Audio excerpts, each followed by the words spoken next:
गरीब साध साध सब नेक हैं, आप अपनी ठोरी, जो सतलोक ले जावेंगे वो साधु कोई और।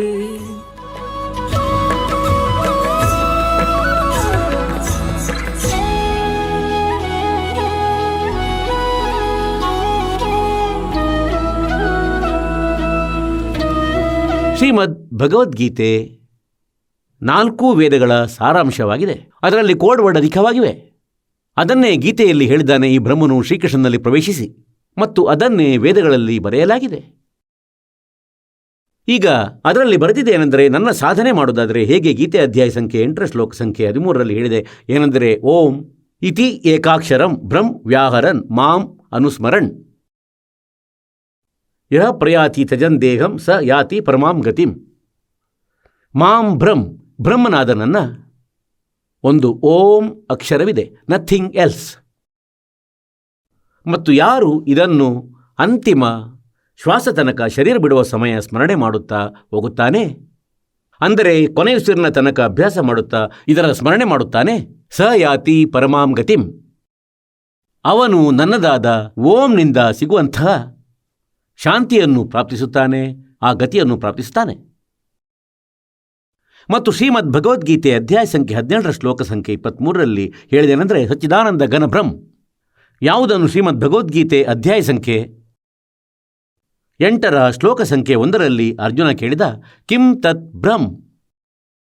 ತಾವು ಯಾವುದನ್ನು 7ನೇ ಅಧ್ಯಾಯದ 29ನೇ ಮಂತ್ರದಲ್ಲಿ ಶ್ಲೋಕದಲ್ಲಿ ಗೀತೆಯಲ್ಲಿ ಹೇಳಿದ್ದೀರಿ, ಏನೆಂದರೆ ಆ ತತ್ ಬ್ರಹ್ಮನನ್ನು ತಿಳಿದು ಇಡೀ ಆಧ್ಯಾತ್ಮಿಕ ಜ್ಞಾನವನ್ನು ಅರಿತ ಬಳಿಕ ಜೀವಾತ್ಮ ಕೇವಲ ವೃದ್ಧಾಪ್ಯ ಮತ್ತು ಮರಣದಿಂದ ಬಿಡುಗಡೆ ಹೊಂದುವ ಪ್ರಯತ್ನ ಮಾಡುತ್ತಾನೆ. ಹಾಗಾಗಿ ಅವನು ಕೇಳಿದ 8ನೇ ಅಧ್ಯಾಯದ ಪ್ರಥಮ ಮಂತ್ರದಲ್ಲಿ ಶ್ಲೋಕದಲ್ಲಿ ಗೀತೆಯಲ್ಲಿ ಅರ್ಜುನನು ಏನೆಂದರೆ, ಕಿಂ ತದ್ ಬ್ರಹ್ಮ, ಹಾಗಾದರೆ ತತ್ ಬ್ರಹ್ಮನಾರು, ಯಾರು ತಮ್ಮಿಂದಲೂ ಬೇರೆಯಾಗಿದ್ದಾನೆ?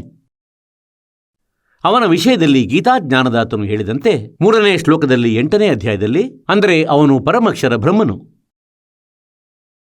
ಹಾಗಾಗಿ ಆ ಪರಮಾಕ್ಷರ ಬ್ರಹ್ಮನ ಆ ಸಾಧನೆ ಮಾಡಲಿಕ್ಕಾಗಿ ಮಂತ್ರ ಹೇಳಲಾಗಿದೆ 17ನೇ ಅಧ್ಯಾಯದ 23ನೇ ಶ್ಲೋಕದಲ್ಲಿ ಏನೆಂದರೆ, ಓಂ ತತ್ ಸತ್ ಇತಿ ನಿರ್ದೇಶ ಬ್ರಹ್ಮಣಃ ತ್ರಿವಿಧಃ ಸ್ಮೃತಃ ಬ್ರಾಹ್ಮಣಃ ತೇನ್ ವೇದಾಃ ಚ ಯಜ್ಞಾಃ ಚ ವೀಥಾಪುರ. ಅದರ ಏನು ಅರ್ಥವಾಗಿದೆ ಅಂದರೆ, ಓಂ ತತ್ಸತ್ ಇದು ಸಚ್ಚಿದಾನಂದ ಘನ ಬ್ರಹ್ಮನ ಒಂದು ಓಂ. ತತ್ಸತ್ ಇದು ಮಂತ್ರವಾಗಿದೆ, 3 ಅಕ್ಷರದ್ದು. ಇದು ನಿರ್ದೇಶವಾಗಿದೆ, ಫೈನಲ್ ತೀರ್ಪು ಆಗಿದೆ, ನಥಿಂಗ್ ಎಲ್ಸ್. ಮತ್ತು ಯಾವ ಮಂತ್ರವೂ ಇಲ್ಲ. ತಾವು ಓಂ ನಮಃ ಶಿವಾಯ, ಓಂ ಭಗವತೆ ನಮಃ ಶಿವಾಯ, ಓಂ ಭಗವತೆ ನಮಃ ಇವನ್ನೇನು ಸ್ಮರಣೆ ಮಾಡುತ್ತೀರಿ? ಹರೇ ಕೃಷ್ಣ ರಾಧೇಶ್ಯಾಮ್, ಸೀತಾರಾಮ್ ಸೀತಾರಾಮ್, ರಾಧೇಶ್ಯಾಮ್ ರಾಧೇ ರಾಧೇಶ್ಯಾಮ್ ಮಿಲಾದೆ ಇದ್ಯಾವುದು ಮಂತ್ರವಲ್ಲ. ವಿಷ್ಣು ಸ್ತೋತ್ರವನ್ನು ತಾವು ಮಾಡುತ್ತೀರಿ, ಇದು ಮನಸ್ಸೇಚ್ಛೆ ಈ ಋಷಿಗಳು ಮಾಡಿದಂಥದ್ದಾಗಿದೆ. ಇದು ಭಗವಂತನ ಮಂತ್ರವಲ್ಲ, ಗಾಡ್ ಗಿವನ್ ಅಲ್ಲವೇ ಅಲ್ಲ.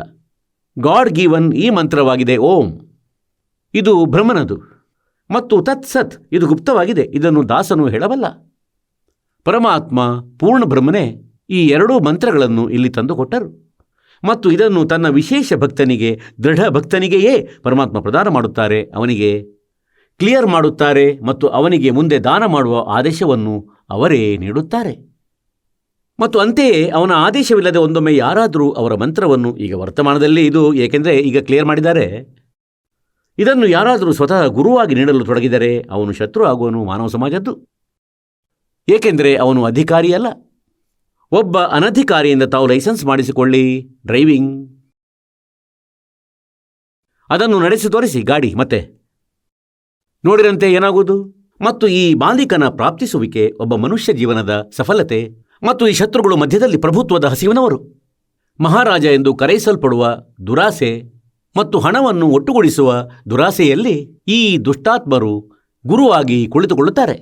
ಮತ್ತು ಭಗವಂತನ ಆ ಪ್ರೀತಿಯ ಆತ್ಮಗಳನ್ನು ಮಾಲೀಕನಿಂದ ಬಹಳಷ್ಟು ದೂರ ಮಾಡುತ್ತಾರೆ. ಏಕೆಂದರೆ ನಂತರ ಅವರ ಜೀವನ ನಾಶವಾಗುತ್ತದೆ, ಗೊತ್ತಿಲ್ಲ ಎಲ್ಲಿ ಜನ್ಮವಾಗುವುದು ಅವರದು. ಮತ್ತೆ ಆ ಮನುಷ್ಯ ಜೀವನವಂತೂ ನಾಶವಾಗಿ ಬಿಡುತ್ತದೆ. ಹೀಗೆ ಈ ಓಂ ತತ್ಸತ್ ಇದಾಗಿದೆ 3 ಮಂತ್ರಗಳದ್ದು. ಓಂ ತತ್ಸತ್, ಓಂ ತತ್ಸತ್ ಇದ್ಯಾವುದೂ ಜಪವಲ್ಲ. ಕೆಲವರು ಅಜ್ಞಾನಿಗಳಾದ ಸಂತರು ಓಂ ತತ್ಸತ್, ಓಂ ತತ್ಸತ್, ಹರಿ ಓಂ ತತ್ಸತ್, ಹರಿ ಮತ್ತೆ ಸೇರಿಸಿದರು ಜೊತೆಯಲ್ಲಿ ಇದಕ್ಕೆ ಹರಿ ಓಂ ತತ್ಸತ್ ಜಪ ಮಾಡಿ. ಅವರು ಖಂಡಿತವಾಗಿಯೂ ಅಜ್ಞಾನಿಗಳು. ಇವರಿಗೆ ಜ್ಞಾನವಿಲ್ಲ. ಅವರು ನಿಮ್ಮ ಜೀವನ ನಾಶ ಮಾಡುತ್ತಿದ್ದಾರೆ ಮತ್ತು ತಮ್ಮದು ನಾಶ ಮಾಡುತ್ತಿದ್ದಾರೆ. ಖಂಡಿತವಾಗಿಯೂ ಓಂ ಅಂತೂ ಬ್ರಹ್ಮನ ಜಪವಾಗಿದೆ. ಮತ್ತು ತತ್ ಇದು ಪರಬ್ರಹ್ಮ ಹೇಳಿ, ಇವನನ್ನು ಅಕ್ಷರ ಪುರುಷ ಹೇಳಿ. ಇದು ಗುಪ್ತವಾಗಿದೆ. ಈ ತತ್ ಸಾಂಕೇತಿಕವಾಗಿದೆ. ಇದನ್ನು ದಾಸನು ಹೇಳುವನು ಅದರ ಒರಿಜಿನಲ್ ಮಂತ್ರವನ್ನು.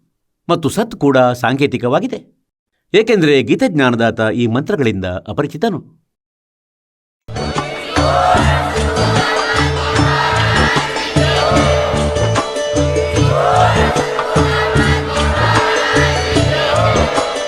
ನೀವು ಕೇಳಿದ್ದೀರಿ ಜಗದ್ಗುರು ತತ್ವದರ್ಶಿ ಸಂತ ರಾಮ್ಪಾಲ್ ಮಹಾರಾಜರ ಮಂಗಳ ಪ್ರವಚನ. ಹೆಚ್ಚಿನ ಮಾಹಿತಿಗಾಗಿ ವಿಸಿಟ್ ಮಾಡಿ ನಮ್ಮ ವೆಬ್ಸೈಟ್ www.jagadguru-rampalji.org. ಸಂತ ರಾಮ್ಪಾಲ್ ಮಹಾರಾಜರ ಶುಭ ಆಶೀರ್ವಾದದಿಂದ ಇಡೀ ವಿಶ್ವದಲ್ಲಿ 500ಕ್ಕೂ ಹೆಚ್ಚು ನಾಮದೀಕ್ಷಾ ಕೇಂದ್ರಗಳಿವೆ. ಇದರಲ್ಲಿ ಸಂತ ರಾಮ್ಪಾಲ್ ಮಹಾರಾಜರಿಂದ ನಿಶುಲ್ಕವಾಗಿ ಆನ್ಲೈನ್ ನಾಮದೀಕ್ಷೆ ಕೊಡಲಾಗುತ್ತಿದೆ.